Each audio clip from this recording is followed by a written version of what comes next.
ಇವತ್ತಿನ ವಿಷಯವೇ ಆಗಿದೆ, ಮನೆಯನ್ನ ಸ್ವರ್ಗವನ್ನಾಗಿ ಮಾಡಿಕೊಳ್ಳುವುದು ಹೇಗೆ. ಸ್ವರ್ಗ ಅಂತ ಯಾವುದಕ್ಕೆ ಹೇಳುತ್ತೀವಿ? ಎಲ್ಲಿ ಆದ್ರೆ ದುಃಖ ಅಶಾಂತಿಯ ಹೆಸರು ಗುರುತು ಇರುವಂತಹದ್ದಿಲ್ಲ. ಸುಖ ಶಾಂತಿಯ ವಾಸವಿರತ್ತೆ. ಒಂದೇ ಧರ್ಮ, ಒಂದೇ ಮತ, ಒಂದೇ ಕುಲ, ಒಂದೇ ಭಾಷೆ ಇರತ್ತೆ. ಏಕತೆ ಇರತ್ತೆ, ಒಗ್ಗಟ್ಟಿರತ್ತೆ. ಎಲ್ಲಿ ಹಸು ಹುಲಿ ಒಟ್ಟಿಗೆ ನಿಂತು ನೀರು ಕುಡಿಯುತ್ತೆ, ಅದಕ್ಕೆ ಹೇಳಲಾಗತ್ತೆ ಸ್ವರ್ಗ ಅಂತ ಹೇಳ್ಬಿಟ್ಟು. ಅಂದಾಗ ನಮ್ಮ ಮನೆಯನ್ನೇ ನಾವು ಸ್ವರ್ಗವನ್ನಾಗಿ ಮಾಡ್ಕೊಳ್ಬೇಕು ಅಂದಾಗ ಈ ಎಲ್ಲಾ ರೀತಿಯಾದಂತಹ ವಿಶೇಷತೆಗಳನ್ನ ವರ್ತಮಾನದ ಪರಿವಾರಗಳಲ್ಲಿ, ವರ್ತಮಾನದ ಮನೆಗಳಲ್ಲಿ, ಗೃಹಸ್ಥ ಜೀವನದಲ್ಲಿ ಬಹಳ ಕಡಿಮೆ ಕಂಡು ಬರುತ್ತೆ. ಇವತ್ತು ಮನೆಗಳು ದೊಡ್ಡದಾಗಿದೆ, ಅದರ ಮನಸ್ಸು ಚಿಕ್ಕದಾಗಿದೆ. ಇವತ್ತು ಮನೆಗಳು ದೊಡ್ಡದಾಗಿದೆ, ಆದ್ರೆ ಮನುಷ್ಯನ ವಿಚಾರ ಸಣ್ಣದಾಗಿದೆ. ಮನುಷ್ಯನ ವಸ್ತ್ರ, ಉಡುಗೆ ತೊಡುಗೆಗಳು ಸಣ್ಣದಾಗಿದೆ. ಮನುಷ್ಯನ ವ್ಯವಹಾರ ಸಣ್ಣದಾಗಿದೆ. ಇವತ್ತೆಲ್ಲಾ ರೀತಿಯಾದಂತಹ ಸ್ಥೂಲ ಸಾಧನಗಳಿದೆ, ಆದ್ರೆ ಸೂಕ್ಷ್ಮ ಸಾಧನೆಯ ಕೊರತೆಯಾಗಿದೆ. ಎಲ್ಲಾ ರೀತಿಯಾದಂತಹ ಸೈನ್ಸಿನ ಸಾಧನಗಳನ್ನ ತಮ್ಮದಾಗಿಸ್ಕೊಂಡಿದ್ದಾನೆ ಮಾನವ, ಆದ್ರೆ ಅವಶ್ಯಕತೆ ಇರುವಂತಹ ಆತ್ಮಿಕ ಶಕ್ತಿಗಳಿಂದ ವಿಕಾರಿಯಾಗಿದ್ದಾನೆ. ನಿಜವಾಗ್ಲೂ ಬೇಕು ಏನು ಅವಶ್ಯಕವಾಗಿರುವಂತಹದ್ದು, ಅದನ್ನ ಎಷ್ಟು ದೊಡ್ಡ ಸಿರಿವಂತ ಇರಬಹುದು, ಆದ್ರೆ ಇವತ್ತು ವರ್ತಮಾನದಲ್ಲಿ ಸುಖ ಬೇಕು, ಶಾಂತಿ ಬೇಕು, ನೆಮ್ಮದಿ ಬೇಕು ಅಂತ ಹೇಳಿ ಮಂದಿರಗಳಲ್ಲಿ ಹೋಗಿ ರಾಯಲ್ ರೂಪದಲ್ಲಿ ಬೇಡ್ತಿದ್ದಾನೆ. ಅಂದಾಗ ನಿಜವಾಗ್ಲೂ ನಮ್ಗೆ ಬೇಕಾಗಿರುವಂತಹದ್ದು ನಮ್ಮ ಜೀವನದಲ್ಲಿ, ನಮ್ಮ ಪರಿವಾರದಲ್ಲಿ ಕೊರತೆ ಇದೆ ಅಂತ ಅಂದಾಗ ಅದನ್ನ ತುಂಬಿಸ್ಕೊಳ್ಳುವಂತಹದ್ದು ಕೂಡ ಪರಿವಾರದಿಂದಲೇ ಪ್ರಾರಂಭಿಸ್ಬೇಕು ಅಲ್ವಾ. ಎಲ್ಲಿ ಪರಿವಾರ ಇರುತ್ತೆ ಅಲ್ಲಿ ಸಮಾಜ ಇದೆ, ಎಲ್ಲಿ ಸಮಾಜ ಇದೆ ಅಲ್ಲಿ ವಿಶ್ವ ಇದೆ.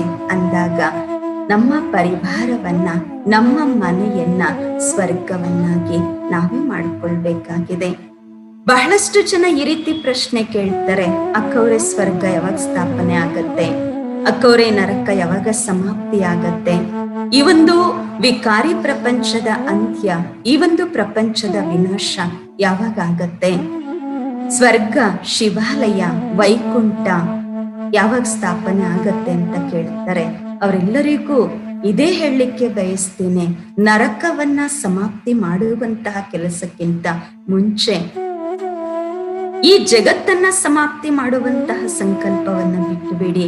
ನಮ್ಮ ಆಂತರಿಕದಲ್ಲಿ ಇರುವಂತಹ ನರಕವನ್ನ ನಾವು ಸಮಾಪ್ತಿ ಮಾಡ್ಲಿಕ್ಕೆ ಸಿದ್ಧರಿದ್ದೀವ? ನಮ್ಮ ಆಂತರಿಕ ಜಗತ್ತಿನಲ್ಲಿ ಇರುವಂತಹ ರಾವಣ ಏನಿದೆ, ವಿಕಾರಗಳೇನಿದೆ, ಇದನ್ನ ಸಮಾಪ್ತಿ ಮಾಡ್ಲಿಕ್ಕೆ ನಾವು ಸಿದ್ಧರಿದ್ದೀವ? ಆಚೆಯಿಂದ ಸ್ವರ್ಗ ಯಾವಾಗ ಬರುತ್ತೆ ಅಂತ ಕೇಳುತ್ತೀವಿ, ಬಯಸ್ತೀವಿ, ಆದ್ರೆ ಅದಕ್ಕಿಂತ ಮುಂಚೆ ಮನೆಯನ್ನೇ ಸ್ವರ್ಗವನ್ನಾಗಿ ಮಾಡ್ಕೊಳ್ಳೋದಕ್ಕೋಸ್ಕರ ಸಿದ್ಧರಿದ್ದೀವ? ಆತ್ಮೀಯರೇ, ಹೊರಗಿನ ಪ್ರಪಂಚ ಪರಿವರ್ತನೆ ಆಗುತ್ತೆ ಬಿಡುತ್ತೆ, ಅದು ನಂತರದ ಮಾತು. ಸ್ವರ್ಗ ಮೇಲಿಂದ ಬರುತ್ತೆ ಅಥವಾ ಕೆಳಗಡೆಯಿಂದ ಹುಕ್ಕಿ ಬರುತ್ತೆ ಅಲ್ಲ. ನಮ್ಮ ಮನೆಯನ್ನ ನಾವು ಎಷ್ಟು ಸ್ವರ್ಗವನ್ನಾಗಿ ಮಾಡ್ಕೊಂಡಿದ್ದೀವಿ, ಇದು ಇಂಪಾರ್ಟೆಂಟ್ ಆಗತ್ತೆ. ಮನೆಯೂ ಕೂಡ ಯಾವಾಗ ಸ್ವರ್ಗವಾಗತ್ತೆ, ಆಗ ಇದೇ ಶಿವಾಲಯವಾಗತ್ತೆ. ಅಂದಾಗ ಮನೆ ಅಂದಾಗ ಪರಿವಾರ ಎಲ್ಲಿ ಚೆನ್ನಾಗಿರತ್ತೆ ಅಲ್ಲಿ ಯಾವುದೇ ವಾರದ ಅವಶ್ಯಕತೆ ಇಲ್ಲ. ಬಹಳಷ್ಟು ಜನ ಸೋಮವಾರ ಚೆನ್ನಾಗಿದೆಯಾ, ಗುರುವಾರ ಚೆನ್ನಾಗಿದೆಯಾ, ಶನಿವಾರ ಚೆನ್ನಾಗಿದೆಯಾ, ಭಾನುವಾರ ಚೆನ್ನಾಗಿದೆಯಾ, ಯಾವ ದಿವಸ ಶುಭ ಕಾರ್ಯಗಳನ್ನ ಮಾಡಿದ್ರೆ ಚೆನ್ನಾಗಿರುತ್ತೆ ಅಂತ ಹೇಳ್ಬಿಟ್ಟು ಅನೇಕರ ಬಳಿ ಕೇಳ್ತಾರೆ. ಆದ್ರೆ ನಾವು ವಿಚಾರ ಮಾಡಿದಾಗ ಎಲ್ಲಿ ಪರಿವಾರ ಚೆನ್ನಾಗಿರುತ್ತೆ ಅಲ್ಲಿ ಎಲ್ಲಾ ವಾರಗಳು ಚೆನ್ನಾಗಿದೆ. ಯಾವ ಗಳಿಗೆಗಳು ಚೆನ್ನಾಗಿದೆ ಅಂತ ಅಲ್ಲ, ಎಲ್ಲಿ ಸಂಬಂಧಗಳು ಚೆನ್ನಾಗಿದೆ ಅಲ್ಲಿ ಯಾವ ಕಾಲವೂ ಕೂಡ ಅಡ್ಡ ಬರುವಂತಹದ್ದಿಲ್ಲ. ಅದಕ್ಕೋಸ್ಕರ ನಾವು ಕ್ಯಾಲೆಂಡರ್ ನೋಡಿ ಯಾವ ವಾರ ಚೆನ್ನಾಗಿದೆ, ಯಾವ ದಿನ ಚೆನ್ನಾಗಿದೆ ಅಲ್ಲ, ಪ್ರತಿಯೊಂದು ವಾರವೂ ಸಹ ಪ್ರತಿಯೊಂದು ಗಳಿಗೆಯನ್ನು ಕೂಡ ಶುಭ ಶ್ರೇಷ್ಠ ಮಾಡಿಕೊಳ್ಳುವಂತಹ ತಾಕತ್ತು ನಮ್ಮಲ್ಲಿ ಇದೆ. ಅಂದಾಗ ನಾವು ನಮ್ಮ ಪರಿವಾರವನ್ನ ಚೆನ್ನಾಗಿಟ್ಕೊಳ್ಬೇಕು. ಪರಿವಾರ ಅಂತ ಹೇಳಿದ ಕೂಡಲೇ ಬಹಳಷ್ಟು ಜನ ಈ ರೀತಿ ಅನ್ಕೊಳ್ತಾರೆ, ನಮ್ಮ ಅತ್ತೆ ಮಾವ ಸರಿ ಹೋದ್ರೆ ನಾವು ಸರಿ ಹೋಗ್ತೀವಿ, ಅತ್ತೆ ಮಾವ ಅನ್ಕೊಳ್ತಾರೆ ನಮ್ಮ ಮಗ ಸೊಸೆ ಸರಿ ಹೋದ್ರೆ ಸರಿ ಹೋಗ್ತೀವಿ ಅಂದ್ಬಿಟ್ಟು, ತಂದೆ ತಾಯಿ ಅನ್ಕೊಳ್ತಾರೆ ಮಕ್ಕಳು ಚೆನ್ನಾಗಿದ್ದಾರೆ ಅಂದ್ರೆ ನಾವು ಚೆನ್ನಾಗಿದ್ದೀವಿ ಅಂತ ಹೇಳ್ಬಿಟ್ಟು, ಮತ್ತೆ ಮಕ್ಕಳು ಅನ್ಕೊಳ್ತಾರೆ ನಮ್ಮ ತಂದೆ ತಾಯಿ ಚೆನ್ನಾಗಿದ್ದಾರೆ ಅಂದ್ರೆ ಒಬ್ಬರ ಮೇಲೆ ಒಬ್ಬರು ಎಲ್ಲಿಯವರೆಗೆ ಇವ್ರು ಸರಿ ಹೋದ್ರೆ ನಾವು ಸರಿ ಹೋಗ್ತೀವಿ, ಇವ್ರು ಸರಿ ಹೋದ್ರೆ ಈ ಪರಿಸ್ಥಿತಿ ಸರಿ ಹೋದ್ರೆ ಸರಿ ಹೋಗುತ್ತೆ, ಇವ್ರು ಸರಿ ಹೋದ್ರೆ ನಮ್ಮ ಮನೆ ಚೆನ್ನಾಗಿರತ್ತೆ ಅಂತ ಹೇಳಿ ಎಲ್ಲಿವರೆಗೂ ಬೇರೆ ವಿಷಯವನ್ನ ಆಧಾರ ತಗೊಳ್ತೀವಿ, ಬೇರೆ ವಿಷಯಕ್ಕೆ ನೆಪಗಳನ್ನ ಹೇಳುತ್ತಾ ಬರ್ತೀವಿ, ಮನೆಯನ್ನ ನಾವು ಮಂದಿರವನ್ನಾಗಿ, ಸುಂದರ ದೇಗುಲವನ್ನಾಗಿ, ಸ್ವರ್ಗವನ್ನಾಗಿ ಮಾಡ್ಕೊಳ್ಳೋದಕ್ಕಾಗೋದಿಲ್ಲ. ಪರಿವಾರ ಅಂತ ಹೇಳಿದಾಗ ಎಲ್ಲರೂ ಜವಾಬ್ದಾರರಾಗ್ತೀವಿ, ಎಲ್ಲರ ಹೊಣೆ ಆಗತ್ತೆ. ಆ ಪರಿವಾರದ ರೂಪದಲ್ಲಿ ನಡೆಸ್ಕೊಂಡು ಹೋಗುವಂತಹದ್ದು. ಅದಕ್ಕೆ ಸುಂದರ ಶಬ್ದಗಳನ್ನ ಕೆಲವರು ಹೇಳ್ತಾರೆ, ಎಲ್ಲಿ ಗೋಡೆ ಒಡೆದೋಗುತ್ತೆ, ಗೋಡೆ ಬಿರುಕು ಬರುತ್ತೆ, ಆಗ ಗೋಡೆ ಬಿದ್ದು ಹೋಗ್ಬಿಡತ್ತೆ. ಆದ್ರೆ ಎಲ್ಲಿ ಸಂಬಂಧಗಳಲ್ಲಿ ಬಿರುಕು ಬರುತ್ತೆ, ಅಲ್ಲಿ ಹೊಸ ಗೋಡೆನೆ ಎದ್ದು ನಿಂತ್ಕೊಂಡ್ಬಿಡತ್ತೆ ಅಲ್ವಾ, ಡಿವೈಡ್ ಆಗ್ಬಿಡತ್ತೆ. ಮೊದ್ಲೆಲ್ಲ ಪರಿವಾರಗಳು ಅಂತ ಹೇಳಿದಾಗ ಎಷ್ಟೋ ಜನ ಇರ್ತಾ ಇದ್ರು, ಒಟ್ಟೊಟ್ಟಿಗೆ ಇರ್ತಾ ಇದ್ರು. ಆದ್ರೆ ಇವತ್ತು ಮನೆ ಏನೋ ಬಹಳ ದೊಡ್ಡದಿರತ್ತೆ, ಎಷ್ಟೋ ಸಾಧನಗಳು ಇರತ್ತೆ, ಓಡಾಡ್ಲಿಕ್ಕೆ ಕಾರು ಇರತ್ತೆ, ಗಾಡಿನೂ ಇರತ್ತೆ, ಬಂಗಲೆನೂ ಇರತ್ತೆ.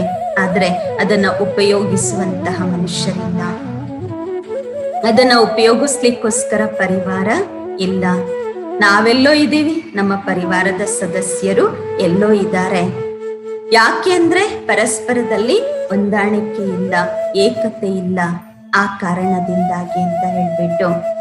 ಸೊ ಇದೆಲ್ಲವನ್ನ ನಾವು ಯಾವಾಗ ನಿಯಂತ್ರಣ ಅಂದ್ರೆ ಪಕ್ಕಕ್ಕಿಟ್ಟು ನಮ್ಮ ಪರಿವಾರದಲ್ಲಿ ಏಕತೆಯನ್ನ ತರ್ತೀವಿ, ಪರಿವಾರದಲ್ಲಿ ಒಂದುಕೊಂಡು ನಡೆಯುವಂತಹ ಒಂದು ಸಂಸ್ಕಾರವನ್ನ ಅಳವಡಿಸ್ಕೊಳ್ತೀವಿ, ಆಗಷ್ಟೇ ಸ್ವರ್ಗವನ್ನಾಗಿ ಮಾಡ್ಲಿಕ್ಕೆ ಸಾಧ್ಯ. ಅದಕ್ಕೋಸ್ಕರ ಮೊದಲು ವಿನಾಶದ ಕಾರ್ಯ ಪ್ರಾರಂಭ. ಯಾವ ವಿನಾಶ? ನಮ್ಮ ಮನಸ್ಸಿನಲ್ಲಿರುವಂತಹ ನೆಗೆಟಿವಿಟಿ ನಾವು ಸಮಾಪ್ತಿ ಮಾಡಬೇಕು. ಅದಕ್ಕೆ ಶಂಕರನಿಗೆ ನೋಡಿ ಮಹಾದೇವನ ರೂಪದಲ್ಲಿ ತೋರಿಸಿರ್ತಾರೆ, ಕತ್ತಲ್ಲಿ ಹಾವನ್ನ ತೋರಿಸಲಾಗಿದೆ, ನಂತರ ಬೆತ್ತಲೆಯ ರೂಪದಲ್ಲಿ ತೋರಿಸಲಾಗಿದೆ, ಮತ್ತೆ ಮಹಾದೇವನಿಗೆ ಪರಿವಾರವನ್ನು ಕೂಡ ತೋರಿಸಲಾಗಿದೆ. ಸೊ ಇದರ ಒಂದು ಅವರಿಗೆ ಪರಿವಾರದ ಅವಶ್ಯಕತೆ ಅಥವಾ ಅವರಿಗೆ ಬೆತ್ತಲೆಯಾಗಿ ತೋರಿಸಿರುವಂತಹದ್ದು, ಅವರು ತಪಸ್ ಮಾಡುವಂತಹ ಅವಶ್ಯಕತೆ ಇರುವಂತಹದ್ದೆಲ್ಲ. ನಾವೆಲ್ಲರೂ ಸಹ ನಮ್ಮ ಜೀವನದಲ್ಲಿ ವ್ಯಕ್ತಿಗತ ರೂಪದಲ್ಲಿ ಮೊಟ್ಟ ಮೊದಲು ಶಂಕರನನ್ನ ಬೆತ್ತಲೆಯಾಗಿ ತೋರಿಸಿರುವುದರ ಒಂದು ಭಾವಾರ್ಥವಾಗಿದೆ. ಪರಿವಾರ ಅಂತ ಹೇಳಿದಾಗ ನಾನು ನನ್ನದು ಅನ್ನುವಂಥದ್ದು ಎಂದಿಗೂ ಬರಬಾರ್ದು. ಯಾವಾಗ ನಾನ್ ಮಾಡದೆ, ನಾನ್ ಹೇಳದಂತೆ ನಡಿಬೇಕು, ನಾನ್ ಹೇಳೋದು ಸರಿ ಇದೆ, ನಾನೇ ನಡಿಬೇಕು, ನನ್ನ ಹಠದಂತೆ ನಡಿಬೇಕು, ಈ ನಾನು ನನ್ನದು ಅಂತ ಎಲ್ಲಿ ಬರುತ್ತೆ ಅಲ್ವಾ, ಮಾತಿನಲ್ಲಿಯೂ ಕೂಡ ಅಲ್ಲಿ ಪರಿವಾರದಲ್ಲಿ ಒಗ್ಗಟ್ಟಿರ್ಲಿಕ್ಕೆ ಸಾಧ್ಯ ಇಲ್ಲ. ಅದಕ್ಕೆ ಭಗವಂತ ನಮ್ಮೆಲ್ಲರಿಗೂ ಸಹ ಈ ಒಂದು ಆದೇಶವನ್ನ ಕೊಡ್ಲಿಕ್ಕೆ ಬಯಸ್ತಿದ್ದಾರೆ, ಆದೇಶ ಕೊಡುತ್ತಾ ಇದ್ದಾರೆ. ದೇಹದ ಅಭಿಮಾನವೆಂಬ ಟೈಟ್ ವಸ್ತ್ರಗಳನ್ನ ಬಿಚ್ಚರಿ, ಆತ್ಮ ಅಭಿಮಾನಿಗಳಾಗಿರಿ. ಯಾವಾಗ ಮಹಾದೇವನಂತೆ ದೇಹದ ಅಭಿಮಾನ ಎಂಬ ಟೈಟ್ ವಸ್ತ್ರ, ಸ್ಥೂಲ ಬಟ್ಟೆಯ ಮಾತಲ್ಲ, ಅಲ್ಲಿ ಸೂಕ್ಷ್ಮ ವಸ್ತ್ರಗಳ ಮಾತಾಗಿದೆ. ಸೂಕ್ಷ್ಮವಾಗಿ ಯಾವ ಮನೆಯಲ್ಲೂ ನೋಡಿ ನಾನು ನನ್ನದು ಅಂತ ಯಾರಾದ್ರೂ ಒಬ್ರು ಶುರು ಮಾಡಿದ್ರು ಅಂದ್ರೆ ಬಾಕಿ ಇರೋರ್ಗೆ ಏನ್ ಅನ್ಸುತ್ತೆ, ನಾವೇನ್ ಮಾಡಲ್ವಾ ಹಾಗಾದ್ರೆ, ಮತ್ತೆ ನಾವ್ಯಾಕಿರ್ಬೇಕು, ಯಾವಾಗ ಇವ್ರದೇ ಎಲ್ಲ ನಡೆಯುತ್ತೆ, ಇವರೇ ಎಲ್ಲ ಮಾಡಿ ಮುಗಿಸ್ತಾರೆ ಅಂದಾಗ ನಾವ್ಯಾಕಿರ್ಬೇಕು, ಆಯ್ತು ನಾವ್ ಬೇರೆನೇ ಇರ್ತೀವಿ ಅಂತ ಹೇಳ್ಬಿಟ್ಟು ಆ ರೀತಿ ಯೋಚನೆ ಮಾಡ್ತಾರೆ. ಅದಕ್ಕೆ ಎಲ್ಲಿ ಹಿರಿಯರು ಇರ್ಲಿ ಕಿರಿಯರು ಇರ್ಲಿ, ನಾನು ನನ್ನದು ಅನ್ನುವಂತಹ ಹಠ ಏನಿದೆ, ನಾನು ನನ್ನದು ಅನ್ನುವಂತಹ ಈ ಶಬ್ದಗಳು ಏನಿದೆ, ಇದನ್ನ ಬಿಟ್ಟು ನಾವೆಲ್ಲರೂ ಸೇರಿ ಮಾಡೋಣ. ನಮ್ಮ ಪರಿವಾರ ಎಲ್ಲಿ ನಾವು ಅಂತ ಬರುತ್ತೆ, ಎಲ್ಲಿ ನಮ್ಮದು ನಾವೆಲ್ಲರೂ ಒಂದು ಅಂತ ಬರುತ್ತೆ, ಅಲ್ಲಿ ಯಾವುದೇ ರೀತಿಯಾದಂತಹ ಸಂಬಂಧಗಳಲ್ಲಿ ಬೆರುಕು ಬರ್ಲಿಕ್ಕೆ ಸಾಧ್ಯವಿಲ್ಲ. ಅದಕ್ಕೋಸ್ಕರ ಶಂಕರನಿಗೆ ಬೆತ್ತಲೆಯ ರೂಪದಲ್ಲಿ ತೋರಿಸಿರುವಂಥದ್ದು. ಅದನ್ನ ನಾವು ಸೂಕ್ಷ್ಮವಾಗಿ ಅರ್ಥ ಮಾಡ್ಕೋಬೇಕು. ಅವ್ರಿಗಲ್ಲಾದ ಅವಶ್ಯಕತೆ ಇರುವಂಥದ್ದು. ಭಗವಂತ ನಮಗೆ ಸಂದೇಶ ಕೊಡ್ತಾ ಇದ್ದಾರೆ, ಮಕ್ಕಳ ದೇಹದ ಅಭಿಮಾನ, ದೇಹದ ಅಹಂಕಾರವೆಂಬ ಟೈಟ್ ಬಟ್ಟೆಯನ್ನ ಬಿಚ್ಚಲಿ. ಮತ್ತೆ ಮಹಾದೇವನಿಗೆ ತಪಸ್ಸಿನ ರೂಪದಲ್ಲಿ ತೋರಿಸಲಾಗಿದೆ.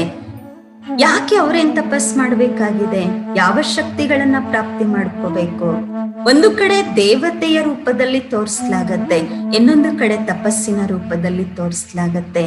ಇದರ ಭಾವಾರ್ಥವಾಗಿದೆ, ಮನೆಯಲ್ಲಿರುವಂತಹ ಪ್ರತಿಯೊಬ್ಬರೂ ಕೂಡ ಯಾವಾಗ ಪರಂಪಿತ ಪರಮಾತ್ಮನ ಜೊತೆಯಲ್ಲಿ ತಮ್ಮ ಸಂಬಂಧವನ್ನ ಜೋಡಿಸ್ತಾರೆ, ಧ್ಯಾನ ಅವಶ್ಯಕತೆ ಇದೆ.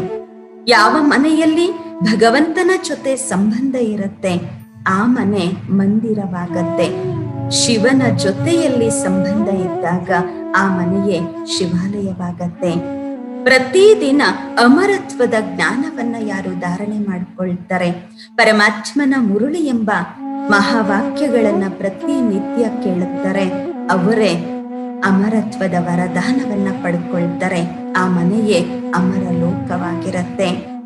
ಯಾವಾಗ ತಪಸ್ವಿ ಮೂರ್ತಿ ಶಂಕರನ ಸಮಾನ ನಮ್ಮ ಬುದ್ಧಿಯೋಗವನ್ನ ಪರಮಾತ್ಮನ ಜೊತೆಯಲ್ಲಿ ನಾವು ಜೋಡಿಸ್ತೀವಿ, ಆಗ ಏನಿಲ್ಲ ಈರ್ಷ್ಯ, ದ್ವೇಷ, ತಿರಸ್ಕಾರ, ನಿಂದನೆ, ದೇಹದ ಅಹಂಕಾರ, ಕಾಮ, ಕ್ರೋಧ, ಲೋಭ, ಮೋಹ, ಅಹಂಕಾರ, ಆಲಸ್ಯ, ಈ ಎಲ್ಲಾ ವಿಷ ಸರ್ಪದ ರೀತಿಯಲ್ಲಿ ನಮ್ಗೆ ಹಿಂಸೆಯನ್ನ ಕೊಡುತ್ತೆ. ನಿಜವಾದಂತಹ ಜೀವನದಲ್ಲಿ ಬದುಕಲಿಕ್ಕೆ ಬಿಡೋದಿಲ್ಲ. ಆ ಎಲ್ಲಾ ವಿಕಾರಿ ವ್ಯಾಮೋಹಿ ಗುಣಗಳು ನಮ್ಮ ಕೊರಳಿನ ಮಾಲೆಯಾಗತ್ತೆ.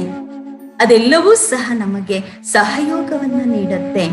ಹೇಗೆ ಕ್ರೋಧ ಶಾಂತಿಯ ಶಕ್ತಿಯಲ್ಲಿ ಪರಿವರ್ತನೆ ಆಗತ್ತೆ, ಅಭಿಮಾನ, ಅಹಂಕಾರ ಸ್ವಾಭಿಮಾನದ ರೂಪದಲ್ಲಿ ಪರಿವರ್ತನೆ ಆಗತ್ತೆ, ಮೋಹ ಪ್ರೇಮದ ರೂಪದಲ್ಲಿ ಪರಿವರ್ತನೆ ಆಗ್ಬಿಡತ್ತೆ, ಆಲಸ್ಯ ಚುರುಕುತನದ ರೂಪದಲ್ಲಿ ಪರಿವರ್ತನೆ ಆಗ್ಬಿಡತ್ತೆ. ಈ ರೂಪದಲ್ಲಿ ವಿಕಾರಗಳು ಸಹ ನಮಗೆ ಪರಿವರ್ತನೆಯ ರೂಪದಲ್ಲಿ ನಮ್ಮ ಕೊರಳಿನ ಮಾಲೆಯಾಗ್ಬಿಡತ್ತೆ, ನಮಗೆ ಸಹಯೋಗವನ್ನ ನೀಡುತ್ತೆ. ಸೊ ಎಲ್ಲಿ ಪರಮಾತ್ಮನ ನೆನಪಿರುತ್ತೆ, ಭಗವಂತನ ಮಹಾವಾಕ್ಯಗಳನ್ನ ಕೇಳುತ್ತೀವಿ, ಮತ್ತೆ ಎಲ್ಲಿ ದೇಹದ ಅಭಿಮಾನ, ಅಹಂಕಾರ ಇರುವಂತಹದ್ದಿಲ್ಲ, ನಾನು ನನ್ನತನ ಇರುವಂತದ್ದಿಲ್ಲ, ಅಲ್ಲಿ ಖಂಡಿತ ಪರಿವಾರದಲ್ಲಿ ಸ್ವಲ್ಪ ಮಟ್ಟಿಗೆ ಏಕತೆಯನ್ನ ತರಬಹುದು. ಅದರ ಜೊತೆಯಲ್ಲಿ 6 ಶಕ್ತಿಗಳ ಅವಶ್ಯಕತೆ ಇದೆ. ಆ 6 ಶಕ್ತಿಗಳು ನಮ್ಗೆ ಮೆಡಿಟೇಷನ್ ಅಲ್ಲಿ ಪ್ರಾಪ್ತಿ ಆಗತ್ತೆ. ಆದ್ರೆ ವಿಶೇಷವಾಗಿ ಗಮನ ಇಟ್ಟು ಆ ಶಕ್ತಿಗಳನ್ನ ನಾವು ಮೆಡಿಟೇಷನ್ ಅಲ್ಲಿ ಪ್ರಾಪ್ತಿ ಮಾಡಿಕೊಳ್ಬೇಕಾಗಿದೆ. ಅದರಲ್ಲಿ ಮೊಟ್ಟ ಮೊದಲನೆಯದಾಗಿದೆ ಸಹನೆಯ ಶಕ್ತಿ ಇರ್ಬೇಕು ನಮ್ಗೆ. ಪರಿವಾರ ಅಂತ ಹೇಳಿದಾಗ ನಮ್ಮ ಪರಿವಾರ ಅಲ್ವಾ, ನಮ್ಮವರಲ್ವಾ, ಸಹನೆ ಮಾಡಿಕೊಳ್ಳುವಂತಹ ಶಕ್ತಿ. ಸ್ವಲ್ಪ ನಮ್ಮಲ್ಲಿ ಸಹನೆ ಇತ್ತು ಅಂತ ಹೇಳಿದ್ರೆ ಎಂತಹ ದೊಡ್ಡ ಪರಿಸ್ಥಿತಿ ವಿಘ್ನ ಬಂದರೂ ಕೂಡ ನಾವು ತಾಳ್ಮೆಯಿಂದ ಅದನ್ನ ಸಮಾವೇಶ ದೂರ ಮಾಡಿಕೊಳ್ಳಬಹುದಾಗಿದೆ. ಇವತ್ತು ಸ್ವಲ್ಪ ಸಹನೆಯ ಶಕ್ತಿ ಇಲ್ಲದಿರುವ ಕಾರಣದಿಂದಾಗಿ ಏನ್ ಮಾಡ್ತಾರೆ ಮಕ್ಕಳು, ವಿದ್ಯಾಭ್ಯಾಸದ ಒಂದು ನೆಪದಿಂದ ಎಲ್ಲೋ ಹೊರಗಡೆ ಫಾರಿನಲ್ಲಿ ಹೋಗಿ ಎಜುಕೇಶನ್ ಮಾಡ್ತೀವಿ, ಎಜುಕೇಶನ್ಗೆ ಅಂತ ಹೇಳಿ ಪರಿವಾರದಿಂದ ಭಿನ್ನ ಆಗ್ತಾರೆ. ಆಮೇಲೆ ಅಲ್ಲಿ ಯಾವಾಗ ಅಪ್ಪ ಅಮ್ಮ ನೆನಪಾಗತ್ತೆ, ಎಜುಕೇಶನ್ ಮುಗಿಯತ್ತೆ, ಜಾಬು ಶುರು ಮಾಡುತ್ತಾರೆ, ನಂತರ ಅವ್ರಿಗೆ ನೆನಪಾಗತ್ತೆ, ತಿಂಗಳಿಗೋ 2 ತಿಂಗಳಿಗೋ 3 ತಿಂಗಳಿಗೋ ಒಂದು ಫೋನ್ ಮಾಡಿದ್ರೆ ಮುಗೀತು. ಈಗಂತೂ ವಿಡಿಯೋ ಕಾಲ್ ಇದೆ ಅಲ್ವಾ, ವಿಡಿಯೋ ಕಾಲ್ ಮಾಡಿದ್ರೆ, ವಾಟ್ಸಪ್ ಕಾಲ್ ಮಾಡಿದ್ರೆ ಮುಗಿದ್ ಬಿಡುತ್ತೆ ಅಷ್ಟೇನೆ. ನಂತರ ಯಾವಾಗ ಜಾಬ್ ಆಗುತ್ತೆ, ಅವಾಗ ಮದ್ವೆ ಮಾಡ್ಕೊಳ್ಳುವಂತಹ ವಯಸ್ಸು ಬರುತ್ತೆ. ಆ ಸಮಯದಲ್ಲಿ ಪೇರೆಂಟ್ಸ್ ನೆನಪಾಗ್ತಾರೆ. ಅವಾಗ ಬಂದು ಮತ್ತೆ ಮದ್ವೆ ಮುಂಚೆ ಮಾಡಿಸ್ಕೊಂಡು ಹೋಗ್ಬಿಟ್ರು ಅಂತ ಹೇಳಿದ್ರೆ ಮತ್ತೆ ಅಪ್ಪ ಅಮ್ಮ ನೆನಪಾಗೋದು. ಅವರ ಅವಶ್ಯಕತೆ ಇರುವಂತದ್ದು ಯಾವಾಗ ಮಗುವಿನ ಜನ್ಮ ಆಗತ್ತೆ ಅಥವಾ ಅಂತಹ ದೊಡ್ಡ ಕಾರ್ಯ ಯಾವ್ದು ಅವರು ಸಂಪಾದನೆ ಮಾಡ್ಲಿಕ್ಕೆ ಆಗುವಂತಹದ್ದಿಲ್ಲ, ಆಗ ತಂದೆ ತಾಯಿ ನೆನಪಾಗತ್ತೆ. ಆದ್ರೆ ಇಲ್ಲಿ ತಂದೆ ತಾಯಿ ಮಕ್ಕಳಿಗೆ ಜನ್ಮ ಕೊಟ್ಟಿರ್ತಾರೆ, ಪಾಲಿಸಿರ್ತಾರೆ, ಪ್ರೀತಿಸಿರ್ತಾರೆ, ಅಷ್ಟೆಲ್ಲ ಮಾಡ್ತಾ ಇರ್ತಾರೆ. ಅಂತಹ ತಂದೆ ತಾಯಿಯಿಂದಾನೇ ಹೊಂದಾಣಿಕೆಯ ಕೊರತೆಯಿಂದಾಗಿ, ಒಂದು ಸಹನೆ ಮಾಡಿಕೊಳ್ಳುವಂತಹ ಶಕ್ತಿಯ ಕೊರತೆಯಿಂದಾಗಿ ಜೀವನ ಪರ್ಯಂತ ಅಂತಹ ತಂದೆ ತಾಯಿ ಯಾರಾದ್ರೆ ಜೀವನವನ್ನ ಕೊಟ್ಟಿದ್ದಾರೆ, ಯಾರಾದ್ರೆ ಜನ್ಮವನ್ನ ಕೊಟ್ಟಿದ್ದಾರೆ, ತನ್ನ ರಕ್ತದಿಂದ ಮಗುವಿನ ಜೀವನವನ್ನ ರೂಪಿಸಿದ್ದಾರೆ, ಅಂತಹವರಿಂದ ದೂರ ಇರುವಂತಹದ್ದು ಏನನ್ಸುತ್ತೆ? ಅದಕ್ಕೆ ಸ್ವಲ್ಪ ಸಹನೆ ಮಾಡ್ಕೊಂಡಿದೀವಿ ಅಂತ ಹೇಳಿದ್ರೆ ಸಂಬಂಧಗಳು ಬಹಳ ಚೆನ್ನಾಗಿರುತ್ತೆ. ಹಾಗೇನೆ ಮಕ್ಕಳು ಸಹ, ಬರೀ ಮಕ್ಕಳಿಗಷ್ಟೇ ಏನಪ್ಪ ಈ ರೀತಿ ಅಲ್ಲ, ಮಕ್ಕಳು ಸಹ ಯಾವಾಗ ಸಣ್ಣ ಪುಟ್ಟ ಮಿಸ್ಟೇಕ್ಸ್ ಅನ್ನ ಮಾಡುತ್ತಾರೆ. ಆದ್ರೆ ಹಿರಿಯರು ಅದನ್ನ ಸಹನೆ ಮಾಡ್ಕೊಳ್ಳೋದು ಅಂತ ಹೇಳಿದ್ರೆ ಅವ್ರನ್ನ ತಲೆ ಮೇಲೆ ಇಟ್ಕೊಳ್ಳಿ ಅಂತ ಹೇಳ್ಬಿಟ್ಟಲ್ಲ, ಕ್ಷಮಿಸಿ, ಅವ್ರಿಗೆ ಆಶೀರ್ವಾದ ಕೊಡಿ, ಅವರನ್ನ ನಿಮ್ಮ ಛತ್ರ ಛಾಯೆಯಲ್ಲಿ ಇಟ್ಕೊಳ್ಳಿ. ಯಾರು ಆ ರೀತಿ ಅನ್ಕೋಬೇಡಿ. ಯಾರು ತಂದೆ ತಾಯಿ ಅಜ್ಜ ಅಜ್ಜಿ ಯಾರು ಪರಿವಾರದಲ್ಲಿ ಹಿರಿಯರು ನಿಮ್ಮ ಮನೆಯಲ್ಲಿದ್ದಾರೆ ಅಂದ್ರೆ ಇದು ಭಗವಂತನ ಉಡುಗೊರೆ ಅಂತ ತಿಳ್ಕೊಳ್ಳಿ. ಯಾಕೆ ಅಂತ ಹೇಳಿದ್ರೆ, ಬಲೆ ದೊಡ್ಡ ಮರ ಆಗ್ಬಿಟ್ಟಿದೆ ಅಂದ್ರೆ ಫಲ ಕೊಡದೆ ಇರಬಹುದು, ಆದ್ರೆ ಛಾಯೆ ಕೊಡುತ್ತೆ. ಅನುಭವ ಇದೆ ಅವರ ಹತ್ರ. ನಿಮಗವರು ದುಡಿದು ಸಾಕೋ ಟೈಮಲ್ಲಿ ಸಾಕಿದ್ದಾರೆ, ಮಾಡುವಂತಹ ಸಮಯದಲ್ಲಿ ಮಾಡಿದ್ದಾರೆ. ಆದ್ರೆ ಈ ಸಮಯದಲ್ಲಿ ಅವರ ಆಶ್ರಯ, ಅವರ ಮಾರ್ಗದರ್ಶನ ಬಹಳ ಅವಶ್ಯಕತೆ ಇರುತ್ತೆ.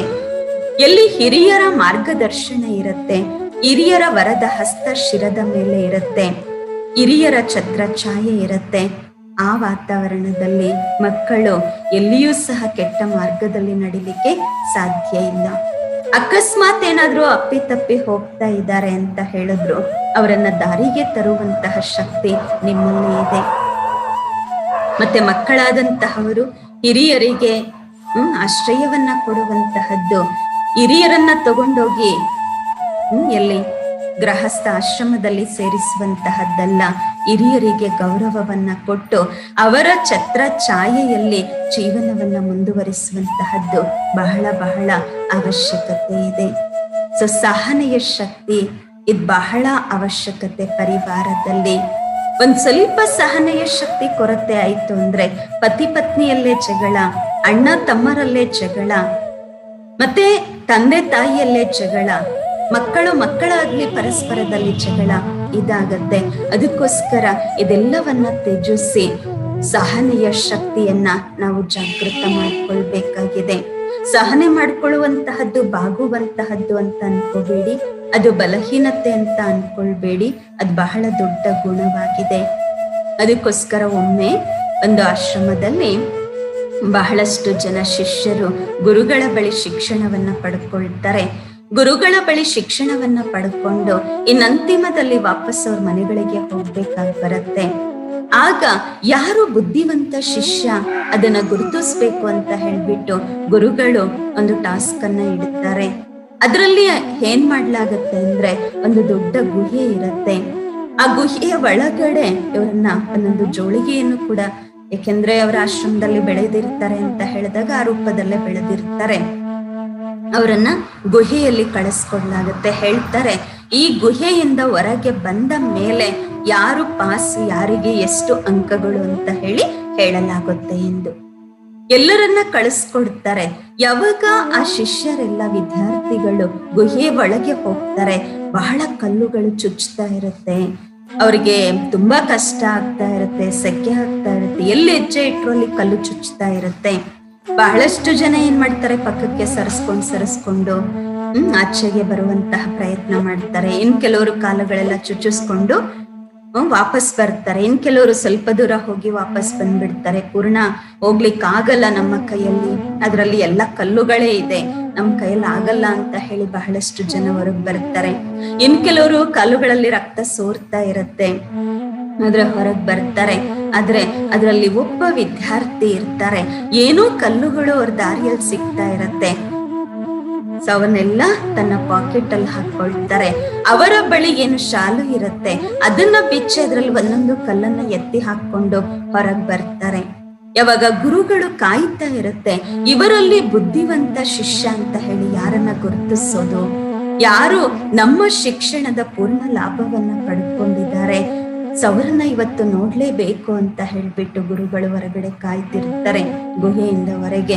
ಯಾವಾಗ ಗುಹೆಯಿಂದ ಈ ಬಾಗ್ಲಿಂದ ಆ ಬಾಗ್ಲಲ್ಲಿ ಬರ್ತಾರೆ, ಕೆಲವರಷ್ಟೇ ಬಂದ್ರು, ಅಂದ್ರೆ ಕೆಲವರೆಲ್ಲ ಹತ್ಕೊಂಡು ಸುರ್ಕೊಂಡು ಗುರುಗಳ ನಿಂದನೆ ಮಾಡ್ಕೊಂಡು ಹೊರಗೆ ಬರ್ತಾರೆ. ಆದ್ರೆ ಒಬ್ಬ ಶಿಷ್ಯ ಇರ್ತಾರೆ, ಅಷ್ಟು ದೊಡ್ಡ ದೊಡ್ಡ ಜೋಳಿಗೆಯನ್ನ ಎತ್ಕೊಂಡು ಹೊರಗೆ ಬರ್ತಾರೆ. ಆಗ ಗುರುಗಳು ಕೇಳ್ತಾರೆ, ಏನಿದೆಲ್ಲ ಅಂತ ಹೇಳ್ಬಿಟ್ಟು. ಗುರುಜಿ ಗೊತ್ತಿಲ್ಲ, ಒಟ್ಟು ನಾನು ಇದ್ರಲ್ಲಿ ಕಟ್ಟಿ ಎತ್ಕೊಂಡ್ ಬಂದಿದ್ದೀನಿ ಅಂತ ಹೇಳ್ಬಿಟ್ಟು.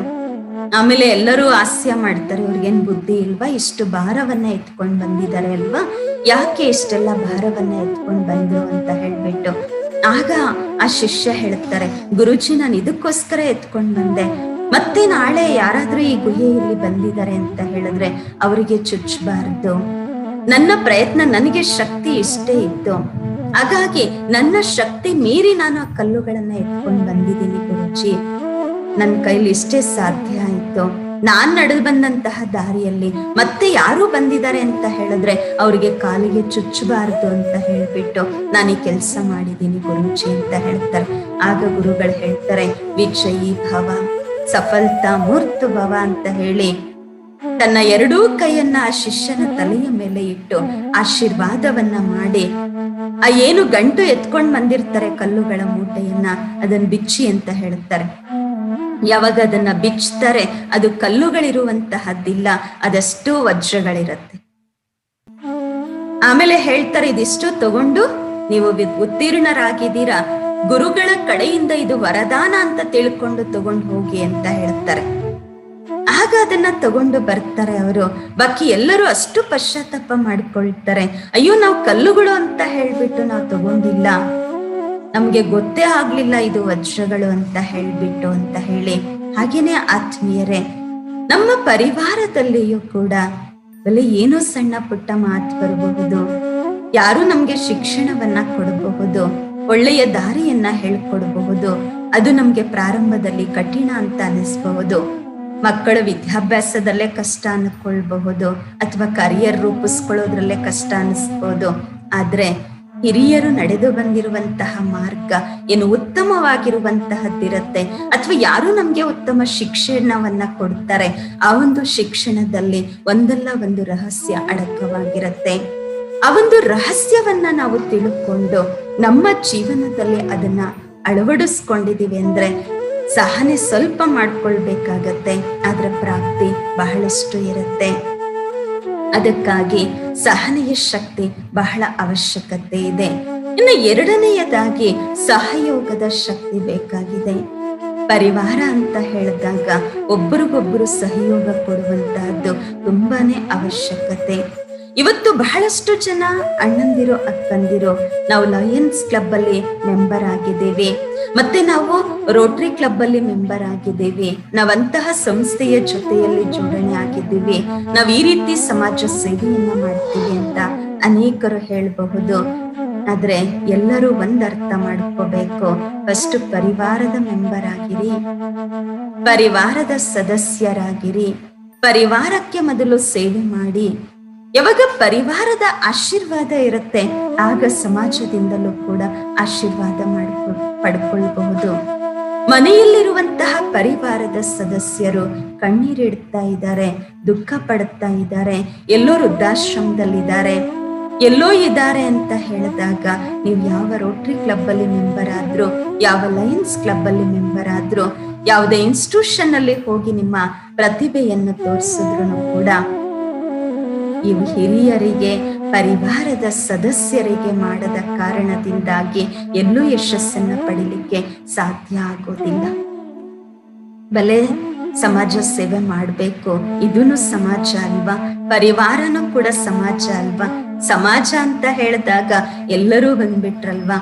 ಸೇವೆಯನ್ನ ಮನೆಯಿಂದ ಪ್ರಾರಂಭ ಮಾಡೋಣ. ಮನೆಯಿಂದ ಯಾವಾಗ ಪ್ರಾರಂಭ ಮಾಡ್ತೀವಿ, ಅನೇಕರಿಗೆ ನಾವು ಸುಖವನ್ನ ಕೊಡಬಹುದು. ಆ ರೀತಿ ಎಲ್ಲ ಹಿರಿಯರು ಕೆಲವರು ಹೇಳೋರು, ಮನೆಗೆ ಮಾರಿ ಊರಿಗೆ ಉಪಕಾರಿ ಅಂತ ಹೇಳಿ, ಆ ರೀತಿನೂ ಕೂಡ ಆಗ್ಬಾರ್ದಾಗಿದೆ.